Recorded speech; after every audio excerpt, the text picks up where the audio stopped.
तैयार रहिए। स्टार्ट।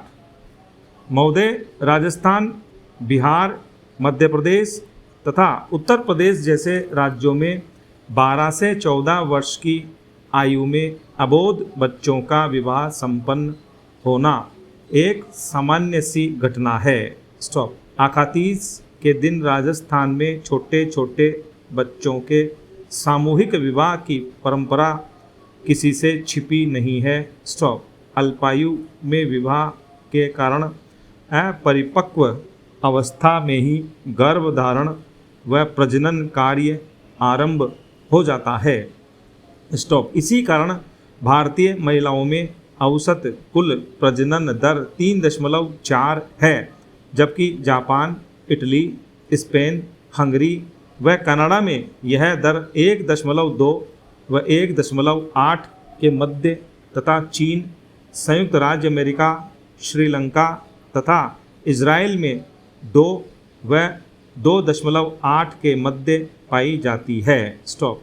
महिलाओं में प्रजनन दर कम करने के लिए परिवार कल्याण कार्यक्रम के जरिए अनेक सरकारी प्रयास किए गए हैं, परंतु परंपरावादी विचारधारा, साक्षरता और सरकारी मशीनरी की सक्रियता में कमी जैसे समस्याओं के कारण भारतीय समाज में विशेष तौर पर ग्रामीण क्षेत्रों में गर्भ निरोधक आधुनिक उपायों, कंडोम, गोली, नसबंदी आदि का प्रचलन कम हो पाया है। स्टॉप। जब गर्भ निरोधक उपायों का प्रचलन ही कम हो तो भला जनसंख्या वृद्धि के ग्राफ में गिरावट की आशा कैसे की जा सकती है। स्टॉप। 1990-2000 के उपलब्ध आंकड़ों के अनुसार 36% भारतीय महिलाओं में गर्भ निरोधक आधुनिक उपाय प्रचलित हैं, जबकि पाकिस्तान को छोड़कर अमेरिका, कनाडा, हंगरी, जापान, चीन, श्रीलंका तथा ईरान की महिलाओं में अधिक है। स्टॉप। एक अनुमान के अनुसार विवाहित भारतीय महिलाओं के प्रजनन काल का 80% समय बच्चों को जन्म देने व उनको स्तनपान कराने में ही व्यतीत हो जाता है। स्टॉप। यह गर्भ निरोधक आधुनिक उपायों के कम प्रचलित होने का ही दुष्परिणाम है। स्टॉप। पैरा। अल्पायु में विवाह तथा गर्भधारण महिलाओं के स्वास्थ्य पर बहुत बुरा प्रभाव डालते हैं तथा प्रसव के समय प्रशिक्षित स्वास्थ्य कर्मियों की सेवाएं उपलब्ध न हो पाने के कारण उनकी जान भी जोखिम में रहती है। स्टॉप।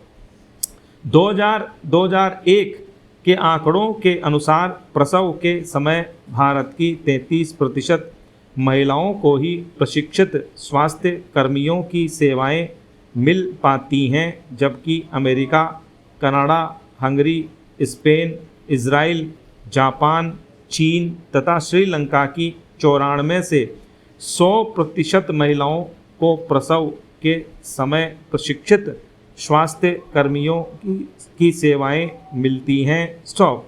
इस क्षेत्र में पाकिस्तान की महिलाएं भी भारतीय महिलाओं की तुलना में बेहतर हैं। स्टॉप। ग्रामीण भारत में अप्रशिक्षित दाइयों द्वारा परंपरागत विधि द्वारा प्रसव कराए जाते हैं। स्टॉप। इस प्रक्रिया में अनेक बार जच्चा को मृत्यु का शिकार भी होना पड़ता है। स्टॉप। 1990-2000 के आंकड़ों के अनुसार प्रति लाख प्रसव के समय 460 भारतीय महिलाएं मृत्यु का शिकार हो जाती हैं, जबकि पाकिस्तान को छोड़कर अन्य देशों में यह संख्या काफ़ी कम है। स्टॉप। यद्यपि भारत में स्वास्थ्य सेवाओं का पर्याप्त प्रसार हो गया है, जिसके परिणाम स्वरूप लोगों के सामान्य स्वास्थ्य में सुधार आया है तथा व्यक्ति के जीवन जीने की प्रत्याशा बढ़ी है, परंतु वर्तमान मृत्यु दर पर भारतीय बालिका के जीवन जीने की प्रत्याशा 57 वर्ष की है। स्टॉप।